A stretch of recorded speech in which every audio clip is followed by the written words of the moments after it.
ஆசிரியர்கள் அனைவருக்கும் வணக்கம். நம்ம பிஜிடிஆர்பி எஜுகேஷன் மெத்தடாலஜி நியூ சிலபஸ்ல 1 டே 2 கான்செப்ட் சீரிஸ் பார்த்துட்டு இருக்கோம்.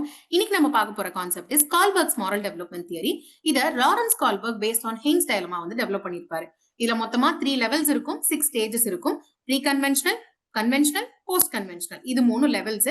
இதுல ரெண்டுலயும் கீழ கீழ ரெண்டு ஸ்டேஜஸ் இருக்கும். ஃபர்ஸ்ட் ப்ரீ கன்வென்ஷனல் எடுத்தீங்க அப்படின்னா இது சைல்ட்ஹுட் பேஸ் பண்ணது. 2 ஸ்டேஜஸ் இருக்கும். ஒபீடியன்ஸ் வெர்சஸ் பனிஷ்மெண்ட் இருக்கும். நெக்ஸ்ட் இண்டிவிஜுவலிசம் வெர்சஸ் எக்ஸ்சேஞ்ச் இருக்கும். இதே செகண்ட் எடுத்தீங்க அப்படின்னா கன்வென்ஷனல் ஸ்டேஜ். இது அடலசன்ட் ஏஜ் கூறியது. Stage 3 good bye good girl orientation அப்படின்னு சொல்லுவாங்க. Stage 4 law and order orientation அப்படின்னு கூட சொல்லலாம். தேர்ட் ஒன் எடுத்தீங்கன்னா போஸ்ட் கன்வென்ஷனல். இது அடல்ட்ஹுட் ஸ்டேஜ் கூறியது. இதுல 2 ஸ்டேஜஸ் உண்டு. Stage 5 and 6. Social contract, universal ethical principles. இது பேஸ்டா உங்களுக்கு சீக்வன்ஸ் டைப் கொஸ்டின்ஸ் வரலாம். எந்த ஸ்டேஜ் எந்த பர்டிகுலர் ஏரியாக்கு கீழே வரும்னு கேட்கலாம். எந்த ஏஜுக்கு இது சம்பந்தப்பட்டது அந்த மாதிரி கேட்கலாம்.